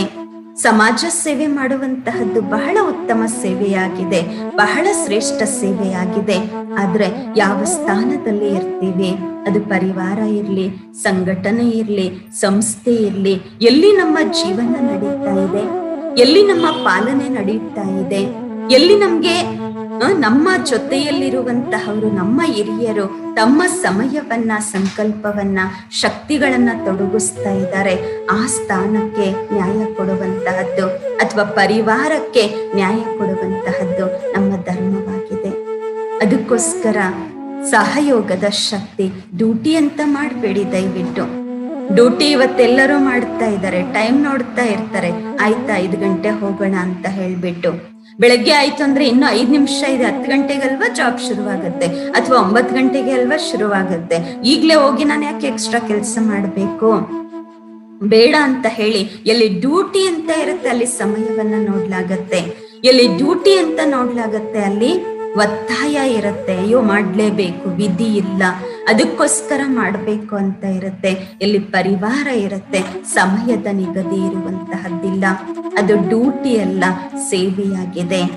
ಅದಕ್ಕೆ ಒಮ್ಮೆ ಒಬ್ಬ ಆಫೀಸರು ಆಫೀಸ್ಗೆ ಹೋಗ್ತಾರೆ, ಬಹಳ ಕೆಲ್ಸಗಳಿರುತ್ತೆ ಅವರಿಗೆ. ಅವರ ಪೇವನ್ ಯಾರು ಇರ್ತಾರೆ ಅವ್ರಿಗೆ ಕೇಳುತ್ತಾರೆ, ದಯವಿಟ್ಟು ನನಗೆ ತುಂಬಾ ದಾಹ ಆಗ್ತಾ ಇದೆ, ನೀರು ಕೊಡಿ ಅಂತ ಹೇಳ್ಬಿಟ್ಟು ಕೇಳುತ್ತಾರೆ. ಪ್ರತಿದಿನವೂ ಕೂಡ ಇವರು ಸ್ವಲ್ಪ ನನಗೆ ನೀರು ಕೊಡಿ, ದಾಹ ಆಗ್ತಿದೆ, ಸ್ವಲ್ಪ ತಲೆ ತುಂಬಾ ವರ್ಕ್ ಲೋಡ್ ಆಗ್ತಾ ಇದೆ, ಒಂದ್ ಸ್ವಲ್ಪ ಚಾಯ್ ತಂದು ಕೊಡಿ, ಇವತ್ ಮನೆಯಿಂದ ನಾಷ್ಟ ತಗೊಂಡ್ ಬಂದಿಲ್ಲ, ಹೋಟ್ಲಿಗೆ ಹೋಗ್ಬಿಟ್ಟು ಸ್ವಲ್ಪ ಟಿಫನ್ ತಂದು ಕೊಡಿ ಅಂತ ಹೇಳಿ ಕೆಲವು ವರ್ಷಗಳಿಂದ ಕೇಳುತ್ತಾ ಇದ್ರು. ಅನಂತರ ಆವತ್ತು ಇವ್ರನ್ನು ಕೂಡ ಧೈರ್ಯ ಮಾಡ್ತಾರೆ, ಯಾರವರ ಅಸಿಸ್ಟೆಂಟ್ ಇರ್ತಾರೆ. ಪ್ರತಿದಿನ ಇವರಿಗೆ ನಾನು ನೀರ್ ತಂದು ಕೊಡೋದು, ನಾಷ್ಟ ತಂದು ಕೊಡುವಂಥದ್ದು, ಊಟ ತಂದು ಕೊಡುವಂತಹದ್ದು, ಇದೇ ನನ್ನ ಕೆಲ್ಸನ, ಇದು ನನ್ನ ಡ್ಯೂಟಿನ, ಇವತ್ತು ಧೈರ್ಯವಾಗಿ ಹೇಳೇ ಬಿಡೋಣ, ಮಾತಾಡ್ಬಿಡೋಣ ನಮ್ಮ ಬಾಸ್ ಜೊತೆ, ಏನಾಗುತ್ತೆ ನೋಡೋಣ ಅಂತ ಹೇಳಿ ಧೈರ್ಯ ಮಾಡಿ ಹೇಳುತ್ತಾರೆ, ಇದು ನನ್ನ ಡ್ಯೂಟಿ ಅಲ್ಲ ಸರ್, ನನ್ನ ಡ್ಯೂಟಿ ನಿಮ್ಗೆ ಫೈಲ್ಸ್ ತಂದು ಕೊಡೋದು, ಆಫೀಸ್ ಕೆಲಸ ಮಾಡುವಂಥದ್ದಷ್ಟೇ, ಪರ್ಸನಲ್ ಕೆಲ್ಸಕ್ಕೋಸ್ಕರ ನಾನು ಜಾಬ್ ಮಾಡ್ತಾ ಇಲ್ಲ, ನಿಮ್ ಪರ್ಸನಲ್ ಕೆಲ್ಸಗಳನ್ನ ನೀವು ಮಾಡ್ಕೊಳ್ಳಿ, ನಾನು ಜಾಬ್ ಮಾಡ್ತಿದ್ದೀನಿ ಅಂತ ಹೇಳ್ತಾರೆ. ಆಗ ಅವರಿಗೆ ತುಂಬಾ ನೋವಾಗತ್ತೆ. ಹೌದಾ, ಸರಿ, ಹಾಗಾದ್ರೆ ನೀವು ಜಾಬೇ ಮಾಡಿ, ನನ್ನ ಪರ್ಸನಲ್ ಕೆಲ್ಸಗಳನ್ನ ನೀವು ಮಾಡ್ಬೇಡಿ, ಓಕೆ ಸಂತೋಷ ಅಂತ ಹೇಳ್ತಾರೆ. ಆಮೇಲೆ ಸರಿ ಅಂತ ಅವರೇ ಎದ್ದು ಹೋಗಿ ನೀರ್ ತಂದುಕೊಳ್ತಾರೆ. ಅವತ್ತೊಂದು 1 hour ಇನ್ನು ಲೇಟ್ ಆಗುತ್ತೆ ಆಫೀಸಿಂದ ಮನೆಗೆ ಹೋಗುವಂತಹದ್ದು, ಆದ್ರೆ ಪರವಾಗಿಲ್ಲ ಅಂತ ಹೇಳ್ಬಿಟ್ಟು ಅವ್ರ ಕೆಲ್ಸ ಅವ್ರು ಮಾಡ್ಕೊಳ್ತಾರೆ. ಆ ದಿನ ಮಾರನೇ ದಿವ್ಸ ಆಫೀಸರು ಬರ್ತಾರೆ, ಅವರನ್ನ ಕರೀತಾರೆ, ಕರೆದ್ಬಿಟ್ಟು ಕೇಳ್ತಾರೆ, ಈ ಆಫೀಸು ಶುರುವಾಗಿ ಎಷ್ಟು ವರ್ಷ ಆಯ್ತು? ಆ ಪ್ರಾರಂಭದಿಂದ ಅವರೇ ಇರ್ತಾರೆ. ಆಗ ಹೇಳ್ತಾರೆ ಅವರು, 21 ವರ್ಷ ಆಯ್ತು. ಸೊ 21 ವರ್ಷ ಆಯ್ತು ಅಂತ ಹೇಳಿದ್ರೆ 1981 ಫೈಲ್ ಎಲ್ಲಿದೆ ಅದನ್ನ ತಗೊಂಡ್ ಬನ್ನಿ ಒಂಚೂರು ಅಂತಾರೆ. ಆಮೇಲೆ ಅವರು ಹೋಗ್ತಾರೆ, ಫೈಲ್ಸ್ ಹುಡುಕ್ತಾರೆ, ಹುಡುಕಿ 81 ತಗೊಂಡ್ ಬರ್ತಾರೆ. ಆ ಫೈಲ್ ಎಲ್ಲ ಒಂದ್ ಸ್ವಲ್ಪ ರೆಫರ್ ಮಾಡ್ತಾರೆ. ನಂತರ ಅವ್ರಿಗೆ ಹೇಳ್ತಾರೆ, ಇದರಲ್ಲಿ ಸ್ವಲ್ಪ ಇನ್ಫಾರ್ಮೇಶನ್ ಸಿಕ್ತು ಅಷ್ಟೇ, ದಯವಿಟ್ಟು 1983 ಫೈಲ್ ತಗೊಂಡ್ ಬನ್ನಿ ಅಂತ ಹೇಳ್ತಾರೆ. ಮತ್ತೆ ಹೋಗ್ತಾರೆ, 83 ಫೈಲ್ ಹುಡುಕಿ ತಗೊಂಡ್ ಬರ್ತಾರೆ. ಆಮೇಲೆ ಹಾಗೇನೆ ಆ ಇಡೀ ದಿನ ಅವ್ರನ್ನ ಬಿಸಿ ಮಾಡ್ತಾರೆ ಫೈಲ್ ಹುಡುಕುವುದರಲ್ಲೇ. ಮತ್ತೆ ಮಾರನೇ ದಿವ್ಸ ಬರ್ತಾರೆ, ಅವ್ರಿಗೆ ಅವಶ್ಯಕತೆ ಇರುವಂತಹ ನಾಷ್ಟ, ನೀರು ಎಲ್ಲ ಮೊದ್ಲೇ ತಂದು ಟೇಬಲ್ ಮೇಲೆ ಇಟ್ಕೊಳ್ತಾರೆ. ಆಮೇಲೆ ಅವರಿಗೆ ಹೇಳ್ತಾರೆ, 2000 ಫೈಲ್ ಎಲ್ಲಿದೆ ದಯವಿಟ್ಟು ತಗೊಂಡ್ ಬನ್ನಿ ಅಂತ ಹೇಳ್ಬಿಟ್ಟು. ಆಮೇಲೆ ಕಂಟಿನ್ಯೂ ಒಂದು 3-4 ಡೇಸ್ ಅವ್ರು ಯಾವ ಕೆಲಸವನ್ನ ಇವರಿಗೆ ಕಡಿಮೆ ಮಾಡಿ ಇವರು ಜಾಸ್ತಿ ಮಾಡ್ಕೊಳ್ತಾ ಇದ್ರು, ಅದೆಲ್ಲವನ್ನ ಕಡಿಮೆ ಮಾಡ್ಕೊಂಡು ಯಾವಾಗ ಅವ್ರ ಕೆಲಸ ಅವ್ರಿಗೆ ಹೇಳಿದ್ರು, ಇವ್ರಿಗೆ ಸಾಕಾಯ್ತು. ಆಗ ಸೀದಾ ಹೋಗಿ ಒಂದು ಗ್ಲಾಸ್ ನೀರ್ ತಗೊಂಡ್ ಬಂದು ಅವ್ರ ಮುಂದೆ ಇಡ್ತಾರೆ, ದಯವಿಟ್ಟು ನೀವು ನೀರ್ ಕುಡೀರಿ ಸಾರ್ ಅಂತ ಹೇಳ್ಬಿಟ್ಟು. ಆಗ ಅವ್ರಿಗೆ ಹೇಳ್ತಾರೆ, ನಾನು ಯಾವಾಗ ಈ ಆಫೀಸ್ಗೆ ಬಂದೆ ಅವಾಗ್ಲಿಂದ ನಿನ್ನ ಒಂದು ಸಭ್ಯತೆ, ನಿನ್ನ ಒಂದು ಮಧುರತೆ, ಅದೆಲ್ಲವನ್ನ ನೋಡಿ ನನ್ನ ಒಂದು ಪರಿವಾರದ ಸದಸ್ಯ ಅಂತ ತಿಳ್ಕೊಂಡು ನಿನಗೆ ಜಾಸ್ತಿ ಕೆಲಸ ಕೊಟ್ಟಿಲ್ಲ. ನೀನ್ ಮಾಡುವ ಕೆಲಸಗಳನ್ನು ಕೂಡ ಬಹಳಷ್ಟು ಸಲ ನಾನು ಇಲ್ಲಿ ಆನ್ಲೈನ್ ಅಲ್ಲೇ ಹುಡುಕೊಳ್ತಾ ಇದ್ದೆ, ಮೇಲ್ಸ್ ಚೆಕ್ ಮಾಡ್ಕೊಳ್ತಾ ಇದ್ದೆ, ವೆಬ್ಸೈಟ್ ಅಲ್ಲಿ ತಗೊಳ್ತಾ ಇದ್ದೆ, ಆದ್ರೆ ನಿಮ್ಗೆ ಫೈಲ್ ಹುಡುಕ್ಲಿಕ್ಕೆ ಹೇಳುತ್ತಾ ಇರ್ಲಿಲ್ಲ. ಆದ್ರೆ ಯಾವಾಗ ನಿನ್ ಡ್ಯೂಟಿ ಅಂತ ಹೇಳಿ ನೆನಪು ಮಾಡ್ಕೊಂಡೆ ಅಲ್ವಾ, ಸರಿ ನಿಮ್ ಡ್ಯೂಟಿ ನೀವ್ ಮಾಡಿ, ನನ್ ಡ್ಯೂಟಿ ನಾನ್ ಮಾಡ್ತೀನಿ ಇನ್ಮೇಲೆ ಅಂತ ಹೇಳ್ತಾರೆ. ಆಗ ಅವರು ಸಾರಿ ಕೇಳ್ತಾರೆ, ಸಾರಿ ನಾನು ಆ ರೀತಿ ಮಾಡಿದ್ದು ತಪ್ಪಾಯ್ತು ಅಂತ ಹೇಳ್ತಾರೆ. ಹಾಗೆಯೇ ಆತ್ಮೀಯರೇ, ಪರಿವಾರ ಅಂತ ಹೇಳಿದಾಗ ಪರಿವಾರವೇ ಸಂಬಂಧಗಳು ಅಂತ ಹೇಳಿದಾಗ ಅಲ್ಲಿ ಯಾವುದೇ ರೀತಿಯಾದಂತಹ ಡ್ಯೂಟಿ ಬರುವಂತಹದ್ದಿಲ್ಲ, ಲೆಕ್ಕಾಚಾರ ಇರುವಂತಹದ್ದಿಲ್ಲ. ಲೆಕ್ಕಾಚಾರ ಮಾಡ್ಲಿಕ್ಕೆ ಹೊರಟಿದೀವಿ ಅಂತ ಹೇಳಿದ್ರೆ ಬಹಳಷ್ಟು ಋಣವನ್ನ ಚುಕ್ತ ಮಾಡ್ಬೇಕಾಗಿ ಬರುತ್ತೆ. ಅದಕ್ಕೋಸ್ಕರ ಯಾರು ಯಾರ ಪ್ರತಿಯಾಗಿಯೂ ಕೂಡ ಪರಿವಾರದಲ್ಲಿ ಲೆಕ್ಕಾಚಾರ ಮಾಡ್ಲಿಕ್ಕೆ ಹೋಗ್ಬೇಡಿ. ಏನೋ ಬೇಸಿಕ್ ನೀಡ್ಸ್ ಇರುತ್ತೆ, ಏನೋ ನಿಮ್ಮ ಜವಾಬ್ದಾರಿಗಳಿರುತ್ತೆ ಪರಿವಾರದಲ್ಲಿ. ಅದನ್ನ ಈಡೇರಿಸುವಲ್ಲಿ ಸಹಯೋಗದ ಭಾವನೆಯಿಂದ, ನಮ್ಮ ಪರಿವಾರ ಎಂಬ ಭಾವನೆಯಿಂದ ಸೇವೆಯನ್ನ ಮಾಡ್ತಾ ಹೋಗ್ಬೇಕೆ ಹೊರತು ನಾನು ಅತ್ತೆ ಆಗಿದ್ದೀನಿ ಅದಕ್ಕೆ ನನ್ನ ಡ್ಯೂಟಿ ಇಷ್ಟೇನೆ, ನಾನು ಬೇರೆದು ಮಾಡಬಾರ್ದು, ನಾನು ಸೊಸೆ ಆಗಿದ್ದೀನಿ ಅದಕ್ಕೋಸ್ಕರ ನನ್ನ ಡ್ಯೂಟಿ ಇಷ್ಟೇನೆ, ನನ್ನ ಸೊಸೆ ಕೆಲ್ಸ ನನ್ನ ಅತ್ತೆ ಕೆಲ್ಸ ನನ್ನ ಅತ್ತೆ ಮಾಡ್ಕೊಳ್ಳಿ, ನನ್ನ ತಂದೆ ಕೆಲ್ಸ ನನ್ನ ತಂದೆ ಮಾಡ್ಕೊಳ್ಳಿ, ನನ್ನ ತಾಯಿ ಕೆಲ್ಸ ನನ್ನ ತಾಯಿ ಮಾಡ್ಕೊಳ್ಳಿ, ನಾನೇ ಅಕ್ಕ ಅವ್ರಿಗೆ ಸಹಯೋಗ ಕೊಡ್ಬೇಕು. ದಯವಿಟ್ಟು ಬೇಡ. ನಿಮ್ಮ ಕಾರ್ಯ ಏನಿದೆ ಅದನ್ನ ಮುಗಿಸ್ಕೊಳ್ಳಿ. ಸಹಯೋಗದ ಹಸ್ತವನ್ನ ಜೋಡಿಸಿ ಪರಸ್ಪರದಲ್ಲಿ, ಆಗ ಸಂಬಂಧಗಳು ಚೆನ್ನಾಗಿರುತ್ತೆ. ಬಿಸ್ನೆಸ್ ಮಾಡೋದು ಬೇಡ. ಪರಿವಾರದಲ್ಲಿ ಯಾವಾಗ ಬಿಸ್ನೆಸ್ ಶುರುವಾಗತ್ತೆ, ಕೊಟ್ಟು ತೆಗೆದುಕೊಳ್ಳುವಂತಹದ್ದು ಶುರುವಾಗತ್ತೆ, ಅಲ್ಲಿ ಸ್ವರ್ಗವಾಗಿರ್ಲಿಕ್ಕೆ ಸಾಧ್ಯ ಆಗುವಂತಹದ್ದಿಲ್ಲ. ಅದಕ್ಕೋಸ್ಕರ ಸಹಯೋಗದ ಶಕ್ತಿ ಬಹಳ ಅವಶ್ಯಕತೆ ಇದೆ. ನಂತರ ಮೂರನೇದಾಗಿ ಸಮಂಜಸ ಇರಬೇಕು. ಸಮಂಜಸ ಅಂತ ಹೇಳಿದ್ರೆ ಎಲ್ಲರನ್ನ ಸಮಾನ ದೃಷ್ಟಿಯಿಂದ ನೋಡಿ. ಏರುಪೇರು ಬೇಡ. ಇವ್ರ ಸೊಸೆ ಇದ್ದಾರೆ ಅದಕ್ಕೆ ಇವ್ರ ಸ್ಥಾನ ಇಷ್ಟೇ ಇರ್ಬೇಕು, ಇವ್ರ ಮಗ ಇದ್ದಾರೆ ಅದಕ್ಕೆ ಇವ್ರ ಸ್ಥಾನ ಇಷ್ಟೇ ಇರ್ಬೇಕು, ಇವ್ರ ಅತ್ತೆ ಮಾವ ಇದ್ದಾರೆ ಅದಕ್ಕೆ ಇವ್ರ ಸ್ಥಾನ ಇಷ್ಟೇ ಇರ್ಬೇಕು, ಮಕ್ಕಳಿದ್ದಾರೆ ಅದಕ್ಕೆ ಇವ್ರ ಸ್ಥಾನ ಇಷ್ಟೇ ಇರ್ಬೇಕು. ಇಲ್ಲ, ಯಾರೋ ಇದ್ದಾರೆ, ಎಲ್ಲರನ್ನೂ ಕೂಡ ಸಮಾನತೆಯ ದೃಷ್ಟಿಯಿಂದ ನೋಡಿ, ಎಲ್ಲರಿಗೂ ಗೌರವದ ಭಾವನೆಯಿಂದ ನೋಡಿ. ಏನೋ ಅವ್ರ ಭಾವನೆಗಳಿರುತ್ತೆ, ಅದಕ್ಕೆ ರೆಸ್ಪೆಕ್ಟ್ ಮಾಡಿ ತಗೊಳ್ಳಿ. ಚಿಕ್ಕವರಿರ್ಲಿ ದೊಡ್ಡವರಿರ್ಲಿ, ಅವರ ಒಂದು ಶುಭ ಭಾವನೆ ಏನಿದೆ, ಅವರ ಮನಸ್ಸಿನ ಉತ್ತಮ ಭಾವನೆ ಏನಿರುತ್ತೆ ಅದನ್ನ ಕೇಳೋದ್ರಲ್ಲಿ ಏನು ಟೈಮ್ ಹೋಗೋದಿಲ್ಲ ಅಲ್ವಾ. ಇನ್ನು ಅವರಿಗೆ ಉಮಂಗ ಉತ್ಸಾಹವನ್ನ ತುಂಬಿಸಿ ಅವರ ಒಂದು ಸಂಕಲ್ಪಗಳನ್ನ ವ್ಯಕ್ತಪಡಿಸ್ಲಿಕ್ಕೋಸ್ಕರ ಅವರಿಗೆ ಸಮಯವನ್ನ ಕೊಡಿ. ಯಾವಾಗ ನೀವು ಅವರಿಗೆ ಸಮಯವನ್ನ ಕೊಡ್ತೀರಾ, ಸಮಾನತೆಯನ್ನ ನೋಡ್ತೀರಾ, ಆಗ ನಿಮ್ಮ ಹೃದಯದಲ್ಲಿ ಅವರ ಸ್ಥಾನ ಇರುತ್ತೆ, ಅವರ ಹೃದಯದಲ್ಲಿ ನಿಮ್ಮ ಸ್ಥಾನ ಇರುತ್ತೆ. ಅದಕ್ಕೋಸ್ಕರ ಒಂದು ಸಹನೆಯ ಶಕ್ತಿಯ ಜೊತೆಗೆ ಸಹಯೋಗದ ಶಕ್ತಿ, ನಂತರ ಸಮಂಜಸ ಅಂದ್ರೆ ಸಮಾನವಾಗಿ ನೋಡುವಂತಹ ಶಕ್ತಿ ಬಹಳ ಅವಶ್ಯಕವಾಗಿದೆ. ಹಾಗೇನೆ ಸಕಾರಾತ್ಮಕ ಚಿಂತನೆ ಇರಲಿ. ಸಕಾರಾತ್ಮಕತೆ ಅಂತ ಹೇಳಿದಾಗ ಏನೋ ಸಣ್ಣ ಪುಟ್ಟ ಮಿಸ್ಟೇಕ್ಸ್ ಆಗತ್ತೆ, ಏನೋ ಬಲಹೀನತೆಗಳಿದೆ. ಯಾವಾಗ ಬಲಹೀನತೆಗಳನ್ನ ನಾವು ನೋಡ್ಲಿಕ್ಕೆ ಹೋಗ್ತೀವಿ, ಆಗ ಅವರಲ್ಲಿರುವಂತಹ ಗುಣಗಳು ಕಾಣಿಸುವಂತದ್ದಿಲ್ಲ. ಅದಕ್ಕೋಸ್ಕರ ಬಲಹೀನತೆಗಳನ್ನ ನೋಡುವಂತಹ ಕಣ್ಣನ್ನ ಮುಚ್ಕೊಳ್ಬೇಕು. ಸಮಾಜದಲ್ಲಿ ಏನ್ ಹೇಳ್ತೀವಿ ನಾರ್ಮಲ್ ಆಗಿ, ಮಾಡಿದವರ ಪಾಪ ಆಡಿದವರ ಬಾಯಲ್ಲಿ ಯಾಕೆ ಅಂತ ಹೇಳುತ್ತೀವಿ. ಅದೇ ಪರಿವಾರದ ವಿಷಯ ಬಂದಾಗ ಯಾಕೆ ಅದು ಕಾಣಿಸೋದಿಲ್ಲ ಕೆಲವರಿಗೆ. ಏನೋ ಸಣ್ಣ ಪುಟ್ಟ ಮಿಸ್ಟೇಕ್ಸ್ ಆಗ್ಬಿಡುತ್ತೆ, ಅಲ್ಲಿ ಕ್ಷಮಿಸ್ಬಿಡಿ ಅಥವಾ ಸಾರಿ ಕೇಳ್ಬಿಡಿ. ಎಲ್ಲಿ ಸಾರಿ ಮತ್ತೆ ಕ್ಷಮೆ ಕೇಳುವಂತಹ ಗುಣ ಇರುತ್ತೆ, ಸಾರಿ ಕೇಳುವಂತಹ ಗುಣ ಇರುತ್ತೆ, ಮತ್ತೆ ಥ್ಯಾಂಕ್ಸ್ ಅನ್ನ ಹೇಳುವಂತಹ ಗುಣ ಇರುತ್ತೆ, ಅಲ್ಲಿ ಬಹಳಷ್ಟು ಸಂಬಂಧಗಳು ಸುಧಾರಣೆ ಆಗತ್ತೆ. ಅದಕ್ಕೋಸ್ಕರ ಹೊರಗಡೆ ಯಾರಾದ್ರೂ ಒಂದ್ ಸ್ವಲ್ಪ ಸಹಯೋಗ ಕೊಟ್ಟಿದ್ದಾರೆ ಅಂದ್ರೆ ಏನ್ ಮಾಡ್ತೀವಿ, ತುಂಬಾ ಥ್ಯಾಂಕ್ಸ್, ತುಂಬಾ ಧನ್ಯವಾದಗಳು ಅಂತ ಹೇಳ್ತೀವಿ. ಏನಾದ್ರು ಒಂದು ಗ್ಲಾಸ್ ನೀರ್ ಯಾರಾದ್ರೂ ಕೊಟ್ರು ಅಂದ್ರೆ ತುಂಬಾ ಥ್ಯಾಂಕ್ಸ್ ಅಂತ ಹೇಳ್ತೀವಿ. ಅಕಸ್ಮಾತ್ ನಮ್ ಬ್ಯಾಗ್ ಅನ್ನ ಯಾರಾದ್ರೂ ಬಸ್ಸಲ್ಲಿ ಹಿಡಿದು ಇಟ್ಕೊಂಡಿದ್ರು ಅಂದ್ರು ತುಂಬಾ ಥ್ಯಾಂಕ್ಸ್ ಅಂತ ಹೇಳ್ತೀವಿ. ಯಾರಾದ್ರೂ ಒಂದ್ ಸ್ವಲ್ಪ ಡ್ರಾಪ್ ಮಾಡಿದ್ರು ಅಂತ ಹೇಳಿದ್ರೆ ಅಯ್ಯೋ ತುಂಬಾ ಥ್ಯಾಂಕ್ಸ್ ಅಂತ ಹೇಳ್ತೀವಿ. ಪರಿವಾರ ಅಂತ ಹೇಳಿದಾಗ ಹಗಲು ರಾತ್ರಿ ದುಡಿತಾ ಇರ್ತಾರೆ. ಹಗಲು ರಾತ್ರಿ ನಮ್ಮ ಪೇರೆಂಟ್ಸ್ ಆಗಿರ್ಲಿ, ಸಮಾನವಾಗಿರೋರಾಗಿರ್ಲಿ, ಚಿಕ್ಕವರಿರ್ಲಿ ಮಾಡ್ತಿರ್ತಾರೆ ಅಂದಾಗ ಅವರಿಗೆ ಥ್ಯಾಂಕ್ಸ್ ಹೇಳಲಿಕ್ಕೆ ಯಾಕೆ ಸಂಕೋಚ? ಏನಾದ್ರೂ ಮಿಸ್ಟೇಕ್ ಆಯ್ತು ಅಂತ ಹೇಳಿದ್ರೆ ಜಿದ್ದು ಮಾಡುವುದಕ್ಕೆ ಬದಲಾಗಿ ಒಂದು ಸಾರಿ ಶಬ್ದ ಹೇಳ್ಬಿಟ್ರೆ ಮುಗಿದೋಯ್ತು.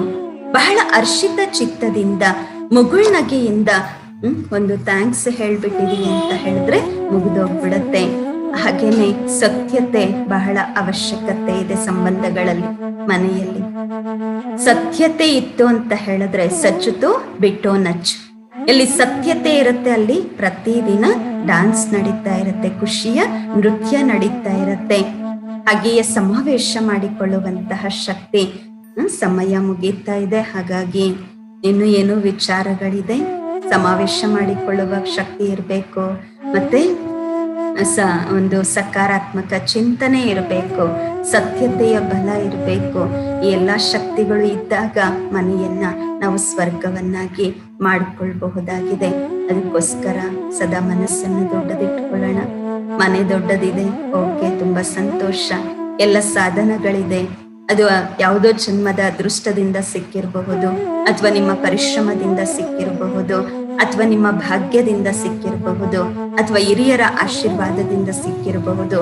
ಆದ್ರೆ ಪರಿವಾರ ಸಿಕ್ಕಿರುವಂತಹದ್ದು ಬಹಳ ಭಾಗ್ಯದ ಮಾತಾಗಿದೆ. ಪರಿವಾರದಲ್ಲಿ ಸದಸ್ಯರಿದ್ದಾರೆ ಅಂದ್ರೆ ಅದು ಅದೃಷ್ಟದ ಮಾತಾಗಿದೆ. ಏಕೆಂದ್ರೆ ವರ್ತಮಾನದಲ್ಲಿ ಎಲ್ಲರಿಗೂ ಬಹಳಷ್ಟು ಕಾಡ್ತಾ ಇರುವಂತಹ ವಿಚಾರ ಒಂಟಿತನ. ಒಂಟಿತನದ ಒಂದು ಭಯ, ಒಂಟಿತನದ ಚಿಂತೆಯಿಂದ ಬಹಳಷ್ಟು ಜನ ಡಿಪ್ರೆಸ್ ಆಗ್ತಾ ಇದ್ದಾರೆ. ಅದಕ್ಕೋಸ್ಕರ ಏನು ಪರಿವಾರ ಇದೆ, ಪರಿವಾರದ ಜೊತೆಯಲ್ಲಿ ಹೊಂದಾಣಿಕೆಯಿಂದ, ಗೌರವದಿಂದ, ಸ್ನೇಹ ಪ್ರೀತಿಯಿಂದ, ಸಹಯೋಗದ ಭಾವನೆಯಿಂದ ಸಮಾವೇಶ ಮಾಡಿಕೊಳ್ತಾ, ಸಹನೆ ಮಾಡಿಕೊಳ್ತಾ, ಸಮಂಜಸತೆಯಿಂದ ಪರಿವಾರವನ್ನ ಕಾಪಾಡಿಕೊಳ್ತಾ ಯಾವಾಗ್ಲೂ ಸ್ವರ್ಗ ಬರುತ್ತೆ ಅಲ್ವಾ? ಅಲ್ಲ, ಈಗ್ಲೇ ಸ್ವರ್ಗವನ್ನ ಸ್ಥಾಪನೆ ಮಾಡೋಣ. ಮನೆಯನ್ನ ಯಾವಾಗ ಸ್ವರ್ಗವನ್ನಾಗಿ ತಯಾರು ಮಾಡ್ತೀವಿ, ಆಗ ಈ ಧರೆಯಲ್ಲಿ ಜಯ ಜಯಕಾರ ಆಗತ್ತೆ, ಆಗ ನರಕ ಪರಿವರ್ತನೆ ಆಗತ್ತೆ. ಈ ಒಂದು ಪರಿವರ್ತನೆಯ ಕಾರ್ಯದಲ್ಲಿ ನಾವೆಲ್ಲರೂ ಸಹ ನಮ್ಮನ್ನ ನಾವು ನಾನ್ ಫಸ್ಟ್ ಅಂತ ಮುಂದೆ ಇಟ್ಕೊಂಡು ಪರಿವರ್ತನಾಶೀಲರಾಗಿ ನವಯುಗದ ಸ್ಥಾಪನೆಯ ಕಾರ್ಯವನ್ನ ಮಾಡೋಣ. ಒಳ್ಳೆಯದು. ತಾವೆಲ್ಲ ಆತ್ಮಿಕ ಸಹೋದರ ಸಹೋದರಿಯರಿಗೆ ಬಹಳ ಬಹಳ ಧನ್ಯವಾದಗಳು, ಅಭಿನಂದನೆಗಳು.